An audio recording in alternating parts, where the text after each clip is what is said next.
Before we jump into today's show, I've got a really exciting announcement to make. The autumn cohorts for Start Your Podcast group program are now open. There are 5 dates between September and October, and it's a 6-week program that will get you launched before Christmas. So if podcasting was on your to-do list this year, if you really want to get your podcast up and done by the end of 2023, then come and join me for one of those cohorts and let's make it happen. I have a free masterclass available for you called Understanding the Power of Podcasting. You can go over to donnaeade.com/masterclass, watch the masterclass and get access to that enrollment. I hope to see you in one of the autumn cohorts very soon. That's donnaeade.com/masterclass. Let's get back to the show. You're listening to the Wedding Procast UK. I'm your host, Donna Eade, founder of the Society of Professional Wedding Vendors. And today we are speaking to none other than your legal fairy godmother. Heather Stanford Gould is the owner of Stanford Gould and Stanford Gould Online. She helps us lovely creatives with all of our legal, contract and compliance stuff that we find really, really boring and dull, but is essential to the correct working of our business. From client contracts, supplier agreements, freelance contracts, insurance and liability issues, GDPR, and all that tedious but crucial stuff. So this is an episode not to miss. Let's dive in.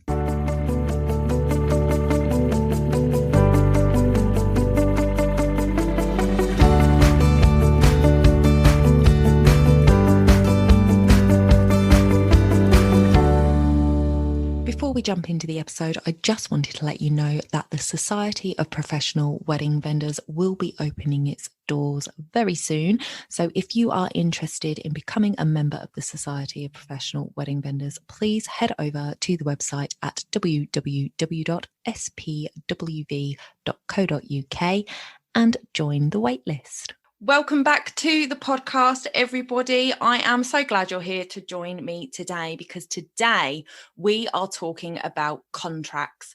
And as the wedding industry is opening up, this is something you really, really should have nailed down by now. So if you haven't got your contract sorted, if you're a vendor that doesn't even realize that you need a contract, this is definitely the episode you need to listen to. I have the lovely Heather Stanford Gould with me today, and she's going to tell us a little bit more about who she is, her background, and what she does. And then we're going to jump into some questions. So Heather, introduce yourself to everybody and let them know who you are. Hi, everyone. It's lovely to be here. And thank you, Donna, very much for inviting me. That's I think it's going to be interesting and hopefully useful. So my name's Heather.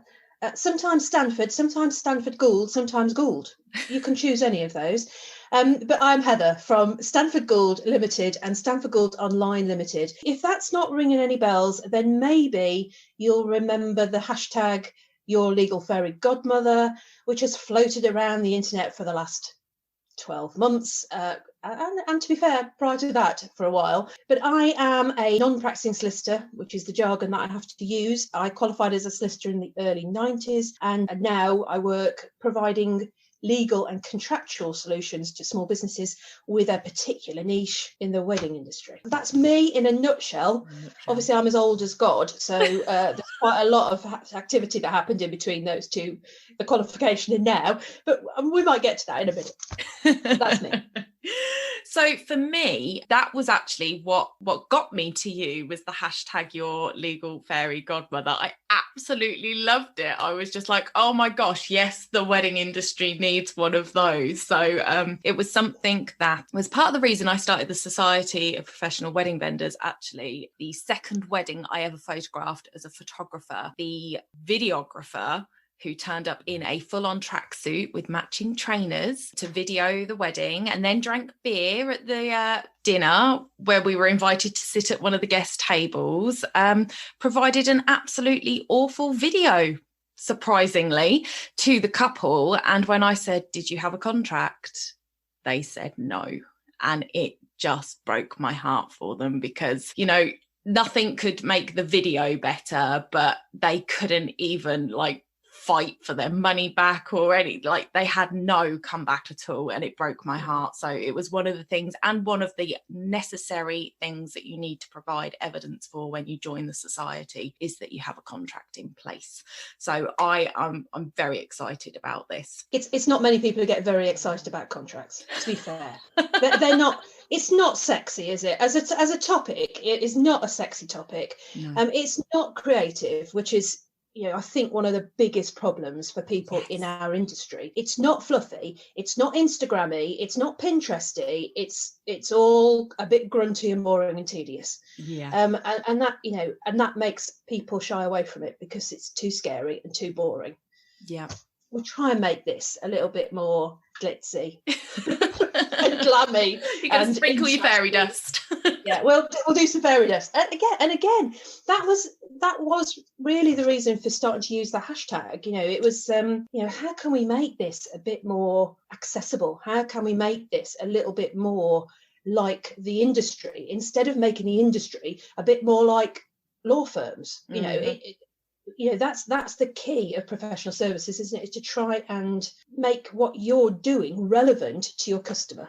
Yeah. If you can get them to understand the relevance of it, you can get them to partake in it. So what was it that brought you to the wedding industry, from obviously being a practicing solicitor and now not? What was it that sort of brought you to our lovely industry? Oh, blimey, right, okay, the potted version. So I'm a dispute resolution lawyer by background. So when I was in private practice, I used to resolve commercial disputes, contract disputes. So I was the person arguing the toss when something catastrophic usually had happened. And if I'm honest, I sort of got to a point with that where I went, I've been around this block quite a lot of times. I fancied doing something else. And so long story short, I left private practice, did a couple of other interim jobs, one other interim job, and then set up my own business to basically help small businesses with the legal, contractual, operational stuff, the grunty, boring stuff that all businesses need, but lots of businesses just do not know where to start with. And I didn't want to be a solicitor, and I didn't want to run a law firm. What I wanted to do was run something that was simpler, more commercial, more pragmatic, more accessible for small businesses at a much simpler level of delivery, but still robust, and also at a different price point. So I set up Stanford Gould with the intention of providing that sort of service across the board for all the marketing gurus. This is A1 of how not to set up a business. I can do anything for anyone, everywhere. I'm multitasking, multi-skilled. I can do all sorts. And that's how I set up. And the wedding industry link came a little bit by accident. Well, as these things do, totally by accident. I did a contract for a commercial photographer who took sports photography stuff and sold it to newspapers, websites and so on. Did a contract for him, and he then said, oh, can you have a chat with my friend X, who was a wedding photographer? And that, ladies and gentlemen, is, as they say, how the story starts. So I did a contract for him. He then referred me to another photographer and another photographer. Then a photographer said, oh, I've got a planner, and thus the snowball started to move. And as it did, it sort of became quite apparent that there was no one else really operating in that sector. And because I listened to my marketing gurus and coaches and people who tell me what to do, I was thinking, oh, niching, your customer avatar. Oh, right, yeah, that's start to make a bit more sense now. And that is how it started. So that was probably about a year in, so about 4 years ago, started to work with a few people, and it just grew and grew. And probably up until pre-COVID, so, remember the life. We now got BC is now before COVID and AC after COVID. So yeah. BC, probably about half of my work was in the wedding industry, and half of my work was in other small businesses. I mean, and as diverse as building companies to IT companies, coaching businesses, all sorts of weird and wonderful stuff. And about 50% was in the wedding industry. Since COVID, it's had a little bit of a shift towards more wedding stuff, mainly because that's been the need, and that's been where I've not just found myself, because it was a plan, but yeah, some of it has been definitely controlled and some of it has definitely not been controlled. I was going to say, it came a bit quicker than the planned progression. Absolutely. Well, to be fair, it's funny that we're having this conversation this week because it's exactly it's exactly a year ago this week that I first popped my head above the parapet on Facebook and said, this COVID thing, and this frustrated contract thing, and this force majeure thing, you want to be careful what you wish for because this ain't going to be easy. And that was exactly a year on this Friday coming, the 5th of March. And wow, what a year. Yeah, it's been quite a roller coaster. So obviously over the last 12 months especially, I am pretty sure you have seen a heck of a lot of contracts that have come into you that have not been provided by you and have not even seen a solicitor before I am expecting. What's sort of the biggest mistake you've seen people make with their contracts? I mean, obviously, as you say, there's a massive range of alternatives. I've seen 3 sentences on the back of an invoice, which is about the worst scenario you can have, because not only are 3 sentences completely inadequate, but sending it on your invoice is too late. So you may as well not have bothered. Okay, so you get that at one end. And then at the other end, you can have pages and pages and pages of this is how we're going to work. This is what we're going to do. And generally speaking, suppliers are quite good at understanding how they work, what they provide. But it can get impenetrable from a customer perspective because lots of assumptions are made that you think the customer knows. They don't. There are probably 3 significant gaps that appear in a contract, whether you're 3 sentences on the back of an invoice or 14 pages. One is just about the understandability, the user friendliness of what you use, because lots of people think that if you speak like a lawyer, that makes it more robust and more sensible. So you'll have stuff in contracts that neither the person who wrote the contract nor the person receiving the contract has a blooming clue what it's there for and why it's there and what it's supposed to do. So because a lot of people will have, let's face it, begged, borrowed, stolen, cut and pasted, extracted from other people's work. Let's just leave the copyright issues about that to one side. But that's how people do it. That is how people start off. They beg, borrow, steal something that looks like what they think they need. And then they add as they go along. So a problem arises, they add a clause. An issue turns up, they think, put something in. And it grows and grows and grows and grows. And very often people do not understand why things are there and what's in there. And in my view, number one priority is that you understand what's in your contract, how it works, and why stuff is in there. Because if you don't understand that, you've no business sending it to someone. In my view, that's a big problem, particularly where something's grown. The second problem that arises from that is that you can have conflicting information. So you have clauses, because they've been added later, you can have something earlier that says X about payment, and then someone's added a clause because, that time, that person didn't pay before X, so I'll just add this in. And then the 2 things don't really talk to one another. This is particularly true where you've got contracts which say, we're going to ask you to pay on A, B, C date, which is typical, but their cancellation clauses don't reflect those timelines. So theoretically, they've got a contract that says we have cancellation payments that you have to pay, but they're not holding the money when the cancellation happens. And that becomes a real problem to obviously extract cash out of anyone. No matter how brilliant your contract is, no matter how fabulous it is, if you haven't got that money in your hand when they check out, you're very unlikely to see it. So that's the other big mistake. And the third thing, which is almost universally missing when I see contracts that have been homespun in some way, or begged, borrowed, stolen, or borrowed, or the like, is that people never really nail down the right liability clauses, which are the bits that protect your business in the event of it going, excuse my expression, tits up. Okay? So if something goes wrong, those liability clauses should be fair. And I don't mean they feel fair. They should be fair legally.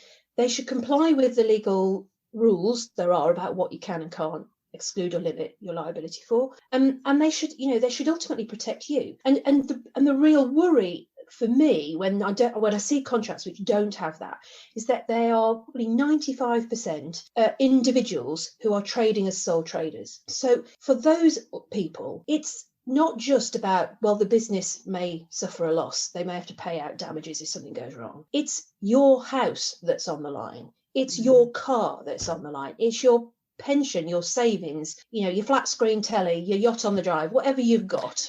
or not got at the current situation. It's your assets that will be paying those claims, and protecting that as far as you can and as sensibly as you can, I think it ought to be one of your number one priorities.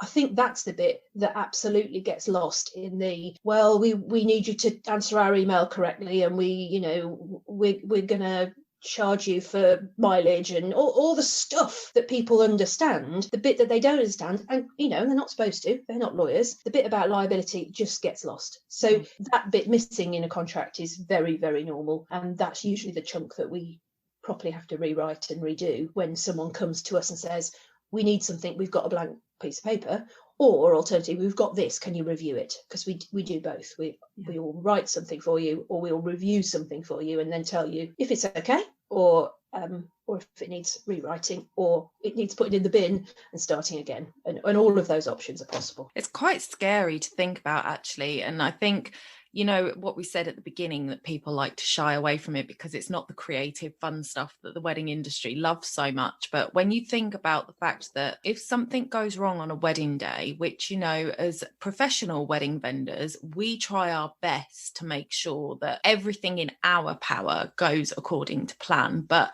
there are always unforeseen circumstances that are outside of our control. That's why people like me exist, because we cannot all be perfect all of the time. Stuff goes wrong, whether you intend it to, whether you don't do what you should do, whether you fall below a reasonable standard of care, which is a proper legal expression, forgive me. But if something goes wrong, it can do, no matter how brilliantly you do your job, it can do. It can go wrong for me, it could for you. You'd want to think that your contract would at least be armoury.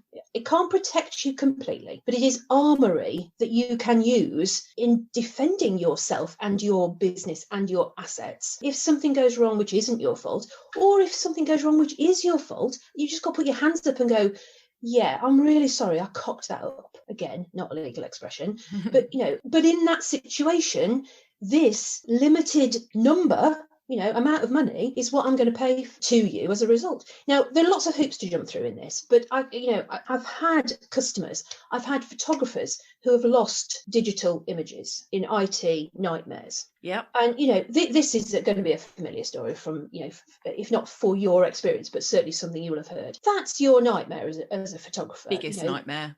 I panicked about it all the time. My backups were unreal. Well, and the reality is that if you can't get those photographs back, you clearly, well, almost certainly you are in breach of contract negligent. I'm going to be slightly less absolute about that, but most likely you are. And in that situation, the couple would be entitled to compensation. Now, if your contract is silent on that, the starting point from a customer's point of view is going, right, well, we'll just get everybody back together and we'll reshoot the wedding. Okay, we'll hire another photographer. Price. We'll hire the house. Price. We'll hire the cars. Price. We'll hire the dress, the suits. Price. We'll get some flowers. Price. We'll get people to take time off work. Price. You can see how that cost could snowball into a very significant amount of money just to rerun an afternoon of a photograph shoot. But that would be, in theory, the liability that you, having cocked it up, would be responsible for. Yeah. You'd want to limit that in some way in your contract. And that is very much a very real practical example of someone in the wedding industry in that scenario. That's why you need a good contract, and that's why you need proper liability limitations in it if you can. Yeah, I completely agree. So on that note then, you often hear the phrase, the contract's not worth the paper it's written on.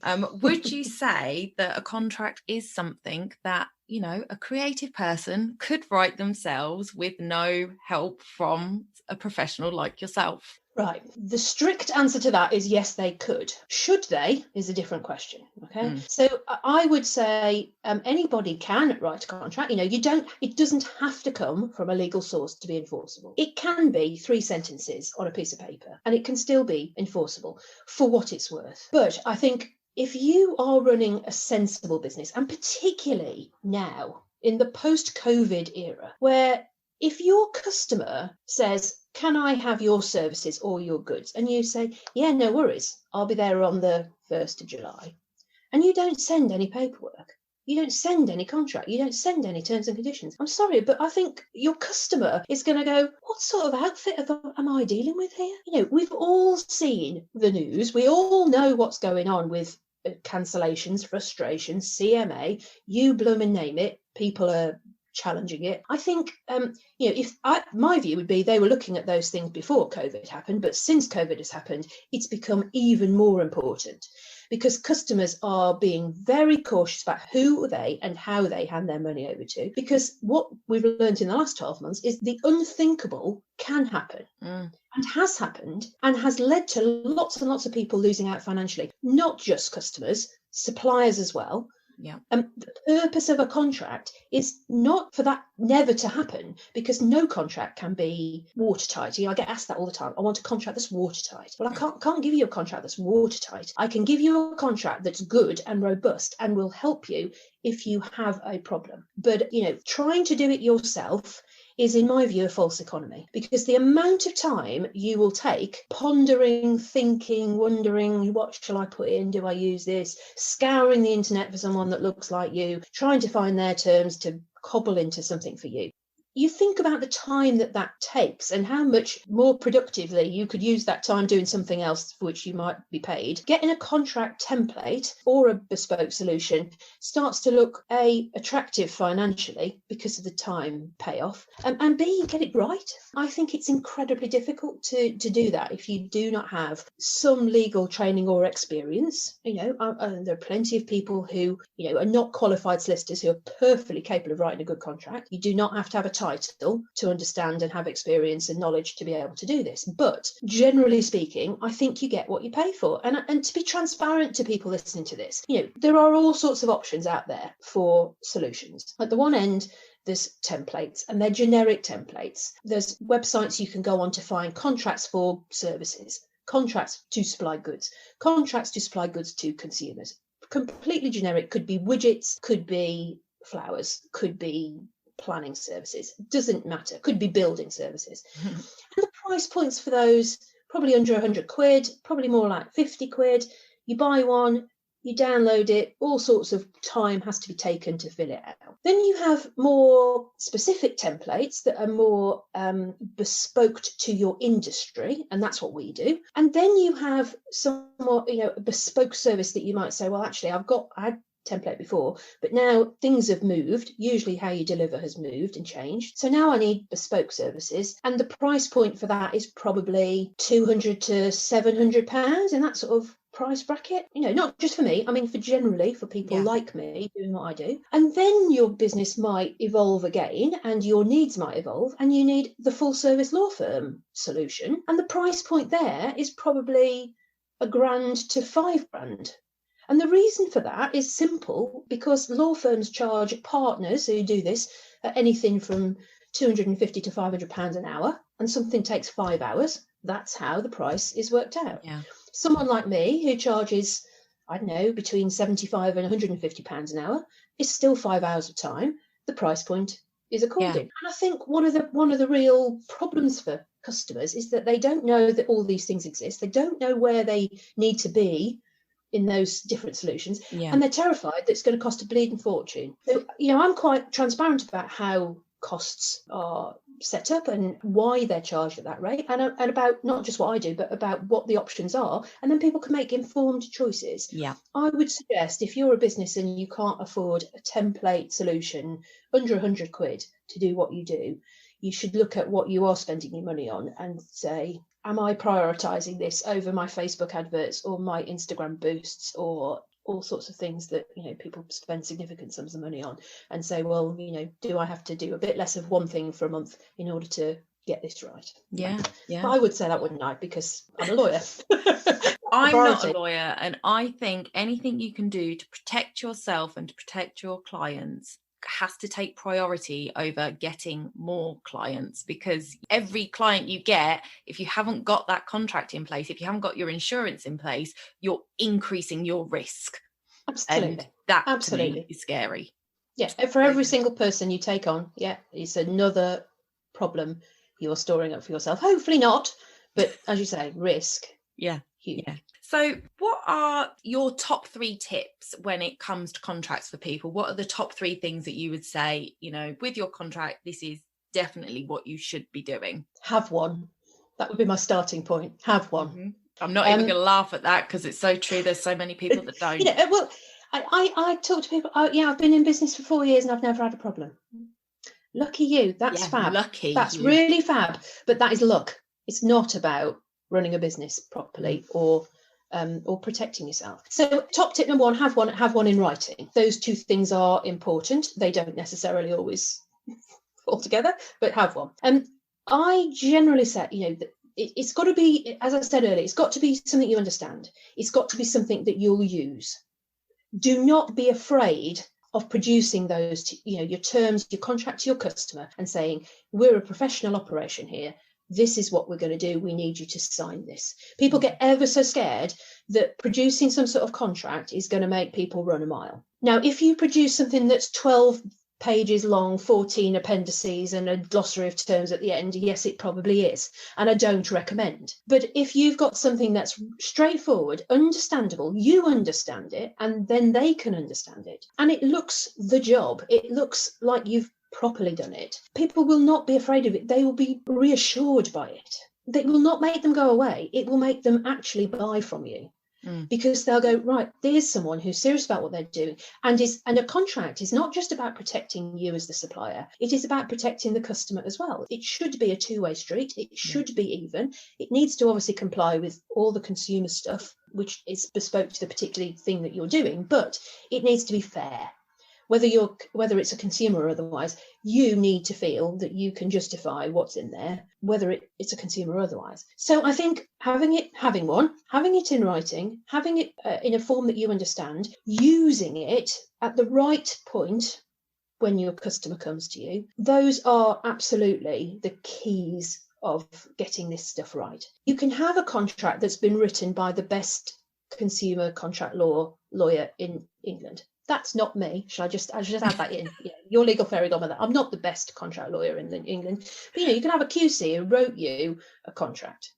If you don't use it correctly, if you don't provide it to the customer at the right point in the process of onboarding, it's useless, pointless. You may as well not have bothered to spend however much money you spent doing that. So it is all about using something. Start with something simple. Start with something at the cheaper end of delivery, because, God knows, no one's got any cash at the moment in the wedding industry. I totally get that. People say to me all the time, well, I'd love to have X, but I can only afford Y. That's fine. Just start, because you can always swap up and change it. If you've got nothing, you absolutely must start. I'd be surprised that there was a wedding business that couldn't seriously look at a template solution for it at whatever scale, between 0 and 150 quid, that you couldn't look at finding a solution to help you to do that. And then work your way through. You don't have one contract and then never change it ever again. Most businesses review their contractual arrangements probably every 12 months to 2 years. 2 years is perfectly reasonable pre-COVID, because contract law doesn't change a lot. What usually prompts the need to review a contract is because your business has changed. What you do or how you do it has changed. And that's the bit that usually requires a review. If you have not had a review of your contract since COVID hit, I strongly recommend that you do that, because if nothing else, the provisions around force majeure, third-party intervention, what happens if the contract cannot be delivered, that has changed quite significantly. So that definitely needs to be looked at if you haven't done it already. But that's the challenge, I suppose, for us all, is finding the solution that works best for us in the now, but knowing that might not necessarily be the solution for all time. And how do you go about moving up that chain of complexity, if you like, from simple template to full service law firm, if you ever need to get there, and what are the trigger points? And hopefully that gives your audience some idea of when they might need to think about doing this. If you've got nothing, get something. If you've got something you haven't been looked at since this time last year, get it looked at again. If you've had something since this time last year, you're probably okay, but it's probably worth having another look after this season has concluded, because let's face it, all the current people that you're challenged by or love to work with or are thinking about booking. They're probably already on your old terms and you can't do anything about them. But moving forward into 2022, if you're starting to book people for future, hopefully non-COVID affected weddings, you probably want to do that on a decent set of terms, a decent contract. So now's the time to bite that bullet and get something in place. Brilliant. That's such good information. So, I mean, you pretty much covered, my final question, which was to talk about at what stage somebody would look at going for a more bespoke package, but talking about sort of the change in circumstances. But could you sort of touch on what those kind of circumstances might be? Because I'm thinking along the lines of maybe if you expand your team and there's more people in your team, your contract might need to change, or if the way you deliver your service. So what kind of things might lead you to go for a more bespoke service? Okay, so quite honestly, having additional people in your team probably won't need a change to your terms and conditions with your customer. That's good to know.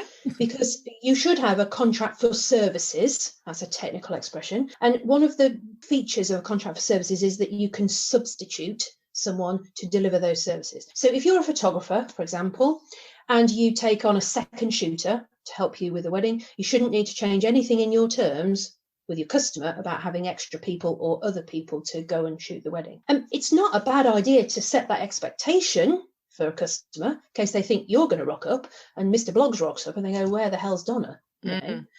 I think you need to set that expectation, but contractually you don't need to change. You will need to think about what your contract is between you and the other people in the team. Is it an employment arrangement or is it a freelance arrangement? And you will need a contract accordingly. But insofar as your terms and conditions are concerned, that shouldn't need to change anything. The sort of things that do trigger change are price increases or changes to how the price is paid. So typically you'll have someone who pays a deposit and then either a middle stage payment and an end payment or just an end payment. If how you want to be paid changes because you need to swap how your cash flow works, for example, that needs a change to your terms. If you start to deal with not just consumers, but you start to deal with businesses. So if you are, for example, a florist and you've done weddings, and then you start to take on some more commercial deliveries, the terms that you can have in a commercial contract are different to the terms that you can have in a consumer contract. So you might want to look again at what you are doing and how that might need to be tweaked. That's typically. So it's more about how the services are delivered and I suppose to some extent other things around liability. So if your insurance broker advised you to have slightly different coverage because your business is different, then that would need a change to your terms. This is a particular trigger at the moment because a lot of businesses are, let's say bespoke stationery provider. They've been creating stuff, making stuff, selling it to consumers. Not a lot of that's been happening in the last 12 months. So they've gone, right, I've got an idea. I'm going to teach people how to do this. So they start to create online courses, maybe an event where, obviously not in person, but maybe in due course. They start doing a training delivery. Hopefully they've spoken to their insurance broker and said, I was doing X, A, B, and C, but now I'm additionally doing D, E, and F. So that their insurance has changed. They probably need to go back and just check that what's in their contract looks and feels right. And if they haven't got a contract for that different sort of delivery, you might need to come back and say, right, how do I need to change what I've got? Or do I need something separate to do a different sort of activity in my business? Because insurance and contracts are inextricably linked. Yeah. If you don't tell the insurer that you're doing something different, you're probably not insured, no matter what that document says. If you don't reflect that in your contract, then the contract's not doing the right job for that part of the delivery. So that's definitely a trigger that would mean you probably need to have a look at it. And in general terms, I say a review every 18 months, a couple of years is probably sensible, probably won't need to change anything significant. But if you have not had anyone look at what you've got since this time last year, I strongly recommend that now's the time. And especially if, and I know quite a few people in the industry have pivoted slightly and have done things. So you're talking about stationery, people that then go on to do sort of business graphics for businesses. That would entail a different element to the contract, additional terms or something, or a different contract entirely. And then, like you say, the course thing, that's something that I've sort of mentioned to people before, right back in the beginning, how 5 different ways that you could make money during this time is to teach what you know. And again, that needs another contract or changes to your current contract. So definitely, if you haven't looked at it in the last 12 months, and especially if you're looking to carry on with any of these pivoting activities that you've done, get your contracts checked.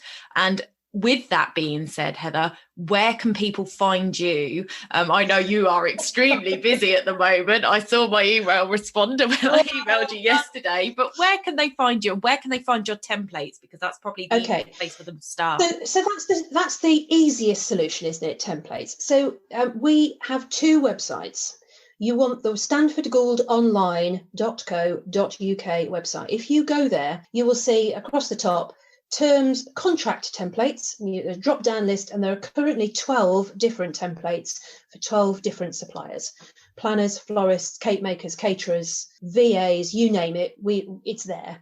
And there will be another 3 added sometime after Easter, and we've got plans for another 3 before the summer. So then there will be 24 absolutely nailed for that particular type of delivery style contracts for wedding suppliers only. We are not a general template solution. We are specific to this industry. We've also got other templates on there which we've been asked by customers to produce, and so we've added them as we've gone along. And some of those are templates for emails when you're in a bit of to do with your customer about cancellation/frustration. We've got things for planners, who typically called the linen contract, but basically, if you hire in kit at a special rate, but you want your customer to be responsible for if it gets broken, damaged, or lost, then there's a contract for that. And we've got a contract for online teaching and training services. All of those things are on that page. If you are looking for a contract review of something you already have, we do that, but my availability, as you rightly said, is quite limited. We've got a waiting list for that sort of activity. By all means, happy to do it. Prices for that and how we work on bespoke contracts are set out on stanfordgould.co.uk. But if you find one site, you'll see the link. Very, very obvious link. It's me in a red dress and a fairy wand, and you go, oh yes, that's what I want. Not any of this corporate nonsense. Give me the girl in the red frock. If you click that, you can whip around between the sites. You don't have to keep finding it somewhere else. But my advice would be start with the template site, stanfordgouldonline.co.uk. If you cannot find what you want there, you can message us. We've got all the usual social media channels. If you find the hashtag Your Legal Fairy Godmother, you'll definitely locate us, and we'll try and help you. Fortunately, now I have a team, Team SG. Oh my God, that's been such a godsend. I can't tell you. The fabulous Catherine, a VA, and I've also got an assistant paralegal called Giselle, and they are a godsend. So if I can't do something, I can hopefully one of those can answer a question, and we will try to get to you. You just have to be patient.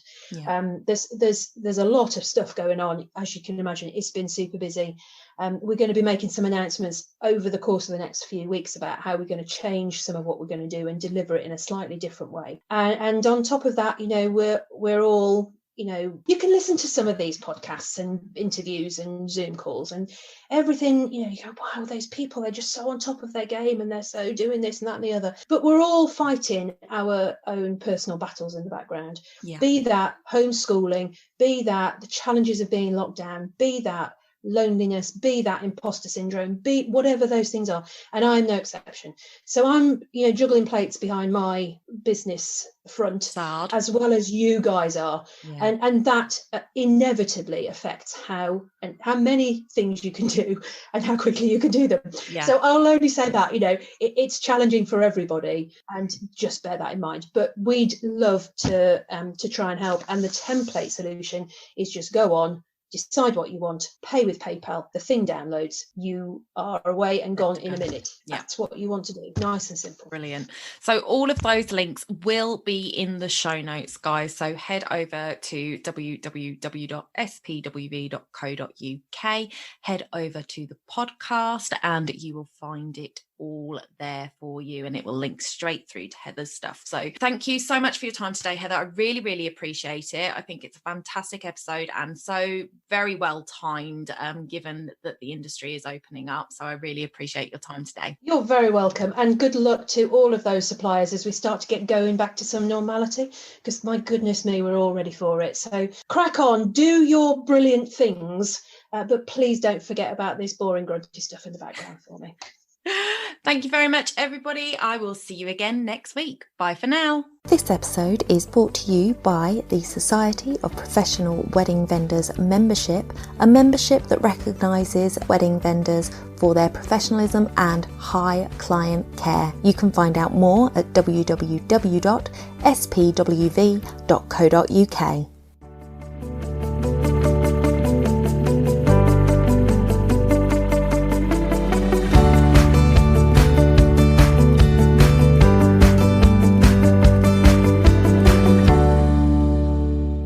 Don't forget to hit those stars and leave a review of the podcast where you listen if you found value in what you heard today. It's a free way you can help the podcast reach more people just like you.